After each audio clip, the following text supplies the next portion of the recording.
Біржан Сал ауданында қазақ мәдениеті мен өнерінің жарығын нұрландыра сәулендіре түскен өнерпаз тұлғалар аз емес. Солардың бірі қазақ ән өнерінің дүлдүлі Біржан Сал Қожағұлұлы.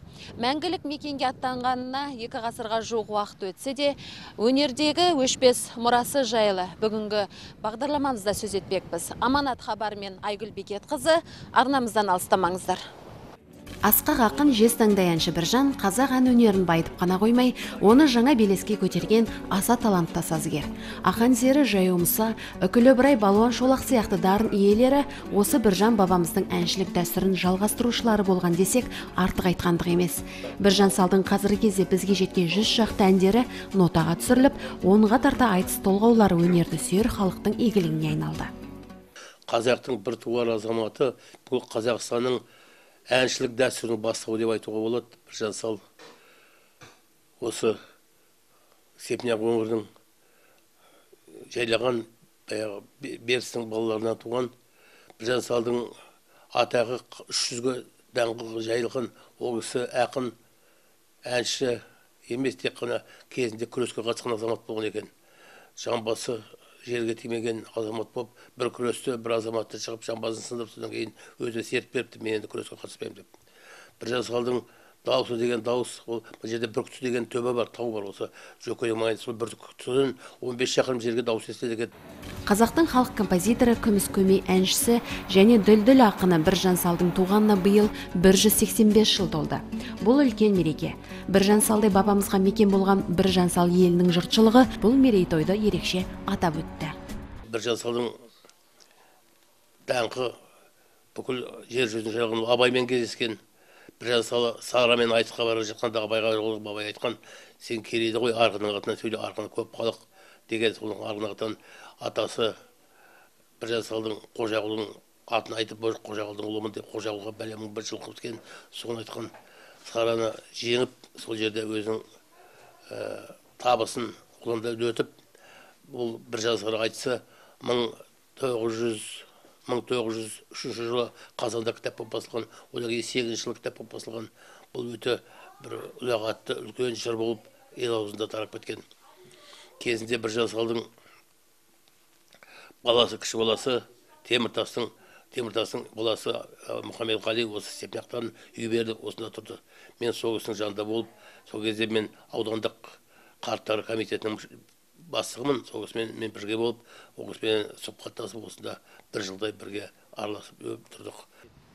Ән өнерінің дүлдүлі Ахмет Жұбановтың сөзінше, Біржан қазақтың халықтық музыка мәдениетінің алыбы.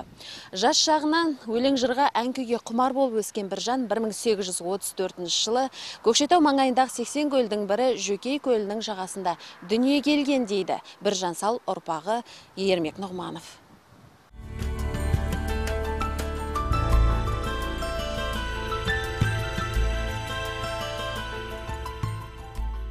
Егер ұлы Абай қазақтың мынау лирикасына, қазақтың поэзиясына жаңаша дем берді, жаңа толқын әкелді десек, мынау қазақ музыка өнерінде, қазақтың ән өнерінде Біржанның орнында сондай ерекше. Біржан жаңа леп әкелді қазақтың мынау музыка өнеріне. Бұл кісі ұлы композитор, әнші, ақын. Біржан бабамыз осы Біржан Сал ауданының өңірінде Жөкей көлі мен Мамай көлінің арасында жер алып атқан бабаларымыз осы жерде туған. Біржанның арғы бабасы Бертіс би өзінің 5 ұлыменен осы Көкше өңіріне, солтүстік Қазақстан облысы, қазіргі Жамбыл ауданынан көшіп келген. Осы жерге қоныстанған 1700 жылдардың аяғында. Сол осы жерде 5 ауыл болып тұрған. 5 ұлы Қожағұл, Қожамқұл, Ақшуақ, Байшуақ, Жаншуақ. Жаншуақ деген баласы Бертіс бабамыздың ерте қайтыс болса керек. Ал енді қалған 4 ұлы 5 ауыл болып отырған осы жерде. Сол Қожағұлдың Біржан Сал немересі Бертіс бидің Қожағұл деген ұлының Тұрлыбай деген баласынан осы кім Біржан Сал туған 1834 жылы. Бүгінгі күні Біржан Салдың ұрпақтары, Біржан Салдың аталас ұрпақтары, жаңа Қожамқұлдың, Ақшуақтың, Байшуақтың ұрпақтары осы Біржан Сал ауданында тұрып жатыр. Биылғы жылы той тойлағанда сол әрбір ауылды көрсетіп, 5 ауыл Бертістің сол кигіз үйлерін құрып, осы жерде ұрпақтар, бар ұрпақтары келді, хабар жеткендер енді. Осы жерде үлкен той болды, 185 жылдығына арналған. Осы 6-7 қыркүйекте үлкен той өткіздік. Біржан Сал үлкен атасы Қожағұлдың тәрбиесінде болған. Қожағұл балуан өз тұсында өнер иелерін өте жоғары бағалаған білімді кісілердің бірі. Жастайынан Біржан ауыл молдасы Жақыптан оқып, хаттанып сауатын ашқан. Қожағұл би 7 жасар немересін бұрынғы қонысы Бүркеу жақтағы болатын Най медресесіне оқуға жібереді. Кейін Қызылжар медресесін тәмамдап шығады. Медреселерде оқып жүргенде араб, парсы, көне түрік тілдерін үйренген. Жастайынан ералап, талай жүйріктермен кездесіп, өнер жарыстырады. Ділмар шешендер мен билерден сөз сырын ұғынып, халықтың өнерін, сөз сұлулығы мен қадір қасиетін ерте ұғынады.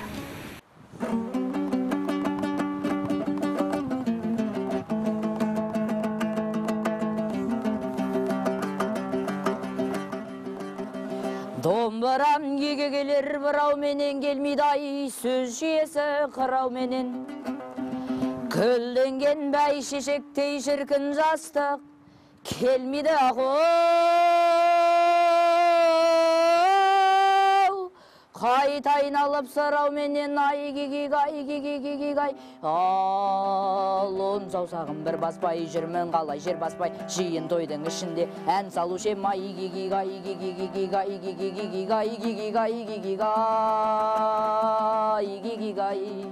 Ол кісінің енді Жетісу өңіріне барғаны белгілі. Биылғы жыл 175 жылдығын атап өтіп отырмыз. Ұлы Абай бабамыздың, сол Абайдың Біржанмен кездескені белгілі. Ол жөнінде біздің ұлы классигіміз Мұхтар Әуезовтің Абай жолы романында келтірілген. Абай жаз бойы Біржанның өлеңін тыңдап, кереметтей тебіреніп айтқан екен дейді. Біржан аға, сіздей осындай енді қазақтан әнші, осындай өнер адамы туар ма екен дегенде, Біржан Сал айтқан екен дейді, туса туар, бірақ сендей тыңдаушы болар ма екен Абайды. Сол енді екеуінің арасындағы сыйластық. Енді Біржан Сал сол одан кейін Жетісуда болған, Жетісу өңірінде Біржан мен Сараның айтыс жөнінде енді көп жазылды, көп айтылды. Біржан Сал бабамыз сол Жетісудың бұлбұлы Сара, ақын Сара менен айтысқан. Ол жөнінде әртүрлі тарихи деректер де бар, жазба да бар, енді түрлі енді даудамайлар да бар, болмаған деп те айтады, оны әріп жазған деп те айтады. Енді бірақ та сол біздің қазақ әдебиетінің классиктерінің жазып кеткендері бар, айтқандары бар, сол кезде көрген адамдар бар, бірге барған. Біржан мен сол аталас ұрпақтарының айтуына қарағанда бұл айтыс болған. Біржан Жетісуда Сара менен айтысқан. Баласы Қожағұлдың Біржан Салмын, адамға зияным жоқ жүрген жанмын. Байлыққа да, мансапқа да құмар емен, өзім сал, өзім сылқым, неге зармын деп өзінің сүйген өнері, әншіліктен өзгеге құмар еместігін, басқа тер зияны жоқтығын жалында әніне қосады. Бірақ та сол кездегі мейманасы тасқан тарпейілді тоңышылар оның талантты өнеріне өрескелдікпен қысым жасап, қатты тыйым салған. Осындай қатал өмірден өгейлік көрген Біржан өзінің өкінішті ой сырын күңірене ортаға сала білген.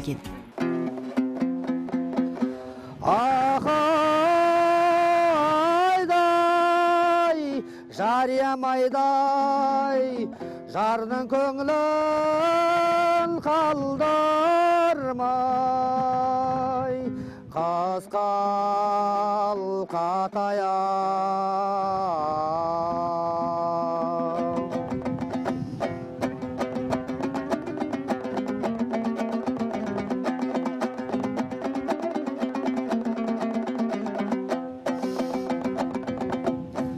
Қамшы бастың асығай, Боралтайға, өткел берме тоқтатқан, терең саймая. Біржан Сал Қожағұл құдығы деген жерде шаруа отбасында дүние келген. Үлкен атасы Қожағұл мен әкесі Тұрлыбайда ауқатты болмаған. Тарих беттеріндегі деректерге сүйенсек, Біржан Салдың Теміртастан басқа ұлынан ұрпақ жоқ.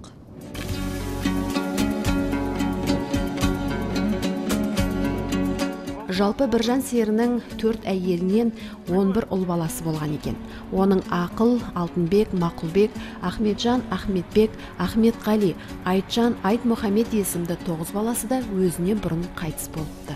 Теміртас Біржанұлының Мұхамедқали және Жамал атты ұл қызы болған. Мұхамедқали тұйықтау атасына тартып, өнер қумағанымен, қоңыр даусымен аздап ән айтқан. Әйелі Күнзейнеп пен қарындасы Жамал сөзшең, шежіреш адамдар болған. Жамал өмірінің соңына дейін Жамбыл ауданының Рождественка ауылында тұрды. Біржан Сал атамыз Қожағұл немересі, бұл 5 ертістің баласы, сонау патшалық кезінде Сібірден көшіп келген. Оларға қысым көрсеткен, сондықтан олар көшіп, мынау қазір Біржан Сал ауданы дейміз. Біржан Сал ауданында Жөкөй деген көл бар, соның басына келіп қоныстанады. Одан кейін барып тұрып Степняк қаласында болады. Степняк қаласында Қожағұл бұлағы деген бұлақ бар. Енді бұл Біржан атамыз дарынды, арынды, өзі сал, өзі композитор, өзі әнші. Бұл кісінің 8 қырлы бір сырыл деуге болады. Бұл кісінің өнері, бұл кісінің өмірі жастарға үлгі. Осы уақытқа дейін бірнеше әндері бар.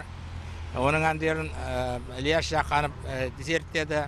Оның әндері туралы кітапты Баянғали Әлімжанов шығарды. Енді менің білетінім, бұл біздің ауыл Сәуле деген жер, Біржан Салы елі. Сол 12 шақырым жерден ән айтқанда, кешке жақын дауыс естілгенде сиыршылар сиырын қоя салады дейді. Ағаш жарып атқандар балтасымен сол балтасын жерге түсірмей қатып қалады дейді. Соны қашан анау ән табысылғанша, ән айтылып болғанша қозғаламайды дейді.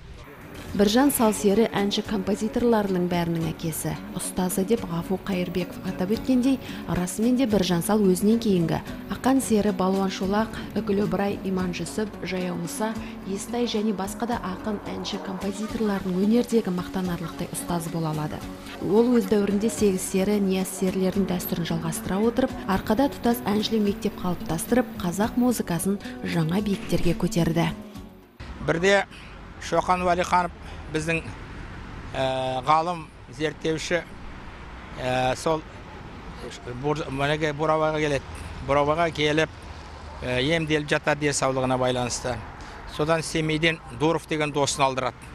Дуров деген досын алдырып, сонымен әңгімелесіп жүріп, сосын Дуровқа айтады, осында әнші бар дейді. Ол кім деген? Біржан Сал. Содан Біржан Салды алдырады. Біржан Салды алдырып, анау Күрілдеуік деген өзен бар. Буравай көлімен, Айна көл дейміз. Айна көлімен сол қазір Күміс көлдің арасында. Сол жерде бір шағын жартас бар. Соның үстіне шығып Біржан Сал өлең айтады. Сонда Дуровтың таңғалғаны, шіркін-ай, мынандай дауыс Парижде, Римде, Санкт-Петербургта болса ғой деп, сонда таңғалған екен.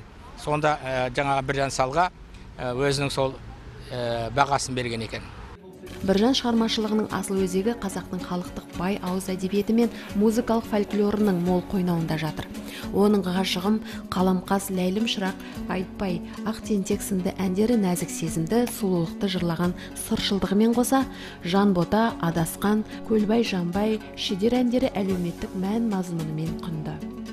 Біздің ауданымызда Біржан Сал атындағы көше бар елінде. Ауданымыздың аты елбасымыз, тұңғыш президентіміз Елбасы Нұрсұлтан Әбішұлы Назарбаевтың жарлығыменен 2017 жылы ауданымызға Біржан Сал аты берілді. Бұл ел өзі 150 жыл бойы, 1,5 ғасыр бойы Біржан Сал ел деп аталып келген. Соны енді заңдастырылды. Ол үшін зор алғысымызды білдіреміз. Енді елдің алғысы елбасына деген сол бүгінгі күні Біржан Сал ауданы бабамыздың атымен аталады. Одан қалды сол ауданымызда Біржан Сал атындағы көше бар. Ауданымызда Біржан Сал атындағы музыкалық мектеп бар. Одан қалды бүгінгі күні сол алда тұрған мақсат, ненің жаңағы ғылыми практикалық конференцияның резолюциясында жазылды. Бұл енді осы ауданда Біржан Сал атындағы өлкетану музейін ашу. Сол музейде Біржан Сал атындағы енді бұрыш болады. Біржан Салдың сол. Одан қалды бүгін сол тағы да айта кету керек. Біржан Салдың аталас ұрпақтары кешегі Алаштың Алаш қозғалысының ардақтыларының бірі Шарафи Әлжанов, қазақтың бірінші тұңғыш профессорларының бірі, о кісі Қазақ педагогикалық институтында сабақ берген, кафедра басқарған, профессор болған, азамат соғысына қатынасқан ғалым. Сол кісі 37 жылы жаңа саяси репрессияның құрбаны болып кеткен, артынан аты ақталып, бүгінгі күні сол Сәуле ауылында мектептің аты берілді. Біржанның өнері асқан оқысы кісі жоқ. Бірде бір жасалдың кім екенін сұраған орыстың кісіне айтқан екен. Мұхтар Әуезов па біреуі. Сен орыстың Шаляпин білесің ба? Білем, бұл өлеңші. Сен кімді білесің ба? Артистері. Кім деген? Шаляпин. Иә, білем деген соның үшеуін қоссаң, сол Біржан болып шығады деген екен. Біржан Салдың әншілік, артистік өлеңі, өнерге деген салымдылығы, қазақ болған ол кісінің оқушылары Үкілі Ыбырай, содан кейін мінекей Балуан Шолақ, сол кісілер ол кісіден тәлім алған ұстазымыз деп оқыған екен. Өзі 8 серінің шәкіртімін деп өзін есептеген, 8 шердің театрға соның шәкіртімін деп өзін есептеген Біржан Сал. Біржан Сал өмірінде өте сондай ақ көңіл, қолы ашық, сондай көркем адам болған екен. Біржан Салдың өмірі қалған жұртқа өнеге ретінде біздің Еңбекшілер ауданында оқысының атында ауданның аты берілді, мінекей. Ауданның аты берілді бір уақыт болды. Бұрын оқысының атында міне мәдениет сарайы бар, мектеп бар, музыка мектебі Біржан Салдың. Көше бар, Астанада көше бар Біржан Салдың атында. Алматыда көше бар, Біржан Салдың аты әжептәуір жария етіліп, халықтың алдында, халықтың алдында жүрген адам екен. Біржанның жүріп өткен жері, Біржанның өнерлі істері барлығы да әлі күнге дейін онша зерттелген жоқ деп айтамыз. Біржан Салдың енді Теміртас деген әні бар. Оны мынау біздің Баянғали Әлімжанов өте жақсы айтады. Тұнып тұрған философия, тұнып тұрған жаңағы арман, тұнып тұрған сол өкініш. Соны енді біз Біржан Сал ауылында тұрғаннан кейін Еңбекшілер ауданының 80 жылдығы, Сәуле ауылының 80 жылдығы тойын өткізгенде кімнің Біржан немересі Мұхаммед Қалиді алдырдық. Мұхаммед Қали еңселі денелі, екі аяғына екі мінгендей, сондай үлкен ашы қатты дауыс болмаса да, өзінің домбырамен айтатын сол өзінің қасиеті бар екен, өнері бар екен, сонда бізді тәнті еткенде. Біржанды елге өнеге ету керек. Қазіргі жас ұрпақтарға осы заманда, қилы заманда, қиын заманда, өтпелі заманда Біржанның әндерін жастарға жеткізу керек. Біржанның әндерінде үлкен тәрбиелік мән бар.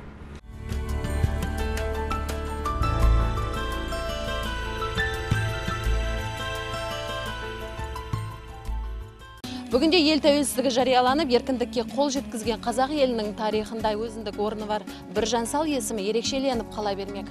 Қазақ даласының бұлбұлы аспандағы аққуға үн қосқан еркенің асқақтығы мен даралығы мәңгі әйгіленіп тұрары анық. Біржан Салдай ұлық саналар ұлылардың қатары ортаймасын деген тілекпен аманат хабарын осымен тамамдаймыз. Сіздермен бірге болған Айгүл Бекетқызы, келесі шығарылымда қайта жүздескенше аман сау болыңыздар.